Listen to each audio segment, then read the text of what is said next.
do a review of this then. I've had it for a while now. Got it from auction a while back. And I can do a proper review on it. It's a Samsung heat pump, which came out at the same time as the up-to-date eco bubbles of this generation, i.e. the WF80 that I've got is part of that generation.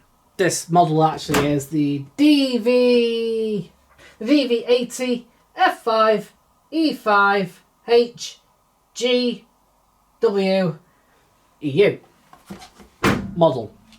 I'm going to cover all the DV8, 9 and 7 models. The only difference between the 8 and the 9 is literally 1 kilo. It is literally the same dryer.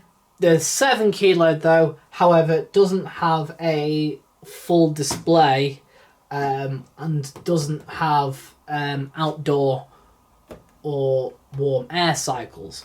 So other than that, this one still has everything that the DV9 has, other than the slightly smaller load, which of course doesn't actually exist because there's no such thing as a small load dryer. So you could still put 9 kilo in this and it will happily dry it. Right, so this is actually a 10-year-old heat pump tumble dryer. Wasn't the first to market, we know that. Bosch and Electrolux had already been there for quite a while. But this is around the time that all the other manufacturers are trying to catch up and catch on. And how did Samsung do with their first attempt? Well, believe it or not, I don't mind Samsung heat pump tumble dryers. They are fairly reliable. However, there's a bit of a caveat to that. They still suffer with the same kind of board problems as the washing machine does, to a degree, although nowhere near as often. And there are some other little things that do happen with these over time. As far as the gas they're running out on these, they weren't ever known for the gas to run out, or to stop working, or stop heating. They just seemed to carry on, but it was the board that always let it down. Being a heat pump, it is of course a condenser. So what we've got here is a panel here with slits in it. There's a fan behind that drags air through and cools, helps with the heat pump action. Then we've got this here which says filter clean alarm. You're going to need to get something flat. You're going to have to get something flat bladed to open this panel here. Put it in, push down, there we go, lift that down, and then behind there, take that out. Behind here we've got our metal mesh filter here, and this is a sponge which occasionally needs taking out. Put it through the washing machine and put it back in again. It should be fine. Though, by the looks of things, it sounds daft, but if you look very closely, you can actually see daylight through this sponge, which means that it's not 100% effective from stopping any fluff going on to the heat exchanger. It's not like Miele or Siemens and Bosch. But at least this generation actually have a sponge and filter. The newer editions that have been up for the last, say, 5 years use a 2 filter system in the door, and it just doesn't work at all in any way, shape or form. Quite literally designed to make and break. This one at least though, it means we can keep on top of servicing. It does say filter clean alarm on it. You're supposed to clean it, but I've never actually had it come up yet. Mostly because once I've noticed it's taken longer to dry, I tend to clean anyway. Right, this is our water collection tank at the top, but what's really cool is this here. It's clear and you can see how much water's in it without actually having to take it out. I love this little feature here. It should be, in my opinion, on a lot of condenser dryers. The only thing that comes close, off the top of my head, is Candy's and Hoover's Vision dryers, where they have their tank in the door. But this is pretty cool having it here, and it is very clear actually. I like it. So I'm going to leave it like that. There's enough room in there to dry another load, and that's the good thing. You don't need to go, do I need to empty or not, you can straight off like that. And even once you're running, let's say it's starting to fill up and it's starting to get a bit over full to there, you can see it go ooh and then empty it if you need to. Right, turn it on. So we have a choice of 14 programs. However, like I said, on the DV7 series, you only have 12. You lose the outdoor and warm air cycles. Anyway, go through it. So it will automatically always select cotton at cupboard dry. The little standard logo is there to tell you it's the most economical cycle, but it's not. It's how they test the economy of tumble dryers. So with cotton and synthetics, you have a choice of 3 dryness settings. Cupboard dry, which gets them fully dry. Extra dry, which is basically cupboard dry but with a extended time period. Great for stuff like jeans and hems like that, where you got multi-layers, so it's to cure them.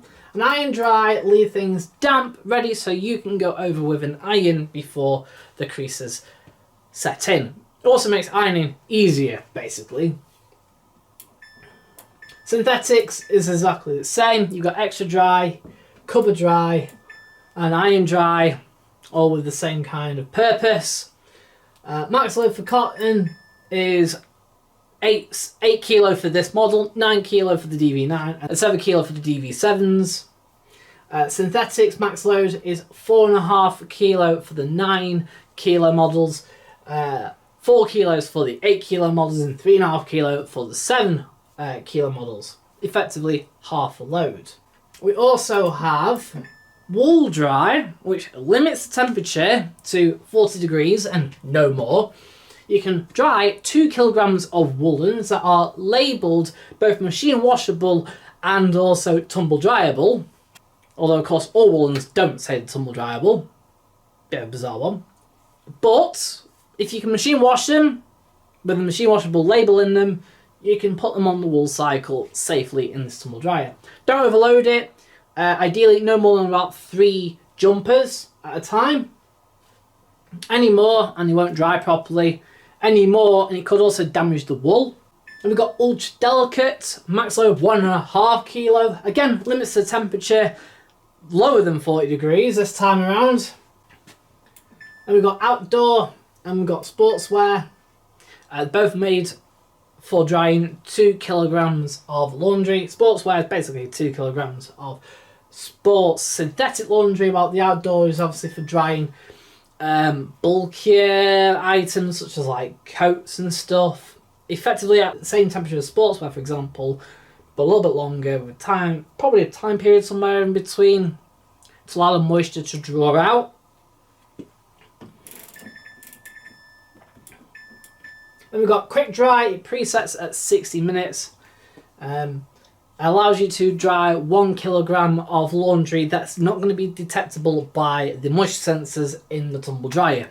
So effectively, it's a time dry. Then we've got warm air. Effectively, it's a low temperature drying cycle, and what it's for drying is actually for finishing off stuff that's already mostly dried. What you want, or if you want to warm up stuff, maybe. Yeah, warm air. It is low temperature. It takes a long time to get any heat through. So half an hour, you'd be lucky if it heats up at all. Really, effectively, it's a bit like kind of warming up stuff. But you can increase the time on it.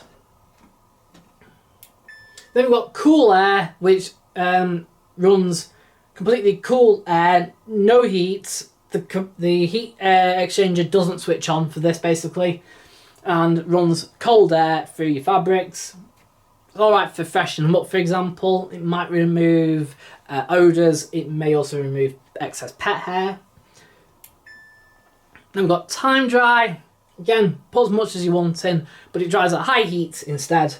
Effectively, cotton and synthetics heat up to 2.5 hours.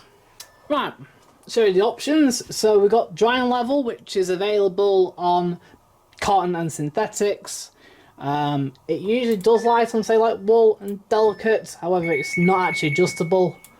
It will always be lit in the middle. However, for cotton and synthetics, you can change the drying level. So what it does is basically fine tune the dryer to allow for full complete drying.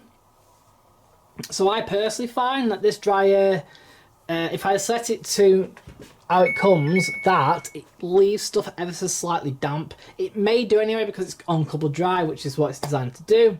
So I always whack it up to there, which is, it dries for a little bit longer, makes the sensitivity less stronger, effectively, or more stronger. That will make it a bit less stronger. Then we've got anti-crease, which if you notice up here, is turning this on as well. Anti-crease, at the end of the cycle, once it's done, it'll go into 2 hours anti-crease mode to keep your clothes from creasing up whilst you're not there. You can open up during this time at any point and it will reset the cycle, ready for you to dry to start again. You don't have to let it run. You don't have to let it run for the whole 2 hours. Then we've got the mixed load bell, which allows you to put in mixed items. When it gets to basically iron dry, damp dry, 80% residual moisture, it will start beeping. It will start ding-donging away. And what that will allow you to do is go through the said items and take out any items that need to be finished off elsewhere. And then you can resume the cycle how you want. And we've got delay end. And it's delay end. So, for example, 10 hours and it's a 2:50 start time, it will delay for around 7 hours and 10 minutes, then it will start the cycle. We can have up to 21 hours delay start. According to the manual, it's only 19 on here, realistically. Then we've got sound on and off, and that's just for both this and the M beeper. I say the M beeper, it's that jingle, it's the Samsung jingle. That just turns it off. Then we've got lamp, which is to do with, well, that. Yeah. So, you can turn the lamp on and off. If I open the door manually, the lamps come on. And you can turn it off manually when you open the door like that. Or, you can turn it on whilst you're running. Yeah, at any point during the cycle, you can turn the lamp on. However, it will go back off again after, I think, either 5 or 10 minutes. So, it's not forever. And that is an LED bulb in there, lighting the whole drum. Of course, that was to make it economical. And of course, we were moving forward with the times of LEDs at the time. But it's still going, and it's still on, and it's nice. Right, then we've got time. Not applicable on the sensor programs. It's also not applicable on quick dry. It's limited to 60 minutes. But on warm air, cool air and time dry, you can change it. Warm air we can have up to 90 minutes. Cool air we can have up to 90 minutes. And time dry we can have up to 2.5 hours. We've also got child lock using them 2 buttons, and that one is the smart diagnostics. It's used in conjunction with an app. It's more for error code finding realistically. That's all this I've used for.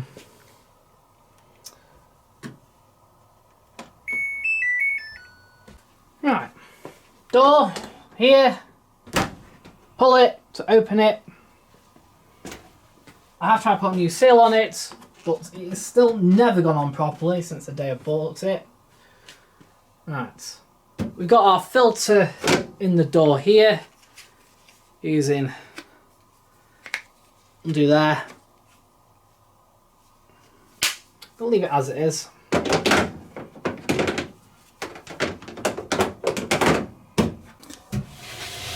And we've also got a diamond drum with 3 drum pedals in. Bit rare, since they normally only have 2 in tumble dryers, but now we've got 3.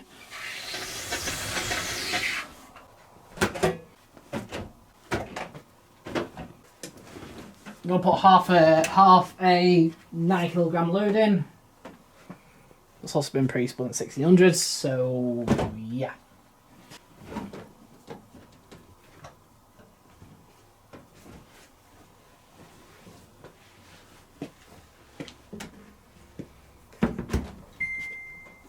Right, we're going to turn on the anti-crease, set it on plus.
go into your tank.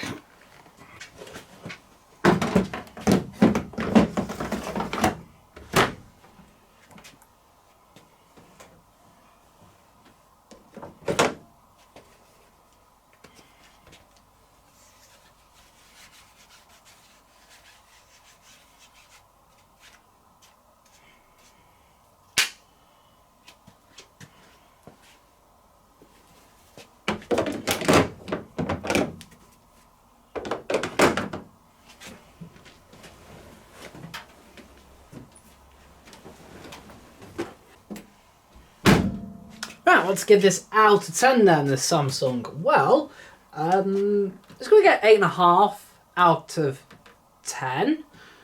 Yeah, a bit surprising, I suppose, to you a lot, because it's Samsung. Okay, so this is actually a lot better built than a lot of other Samsung products. Mainly their washing machines and dishwashers, but yeah, it's pretty well built for what they are. I don't like the washing machines, but as to the dryers, dry performance is okay. It's pretty good. It's up there with sort of like all your other mainstream brands, and there isn't too many downsides. You know, reliability is one, but it's not a big deal. The gas never seems to leak, which is a good thing. They do come out of the factory at least with gas in them as well, unlike a lot of other brands, not naming any names. Yeah, it's getting 8.5 out of 10.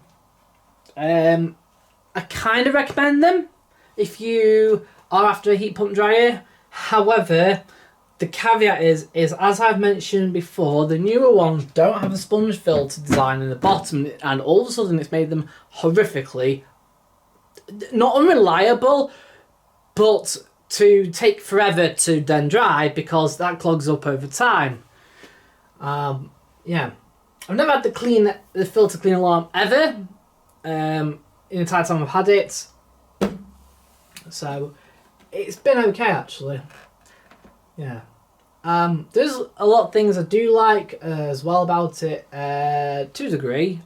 It is slower though than a lot of other brands too, so it's sort of mid-rangey bottom in terms of how long it takes, or sort of, because it says 3 hours for the cottons. That's obviously 1,000 spin.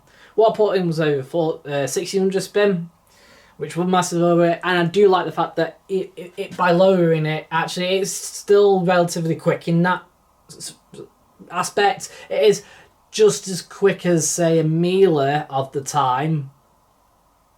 Maybe a bit slower than a Miele, a bit slower than a Bosch, but the only downside to that is that the heat pump is bigger and therefore it is using more energy for the same amount of laundry, so not quite as economical.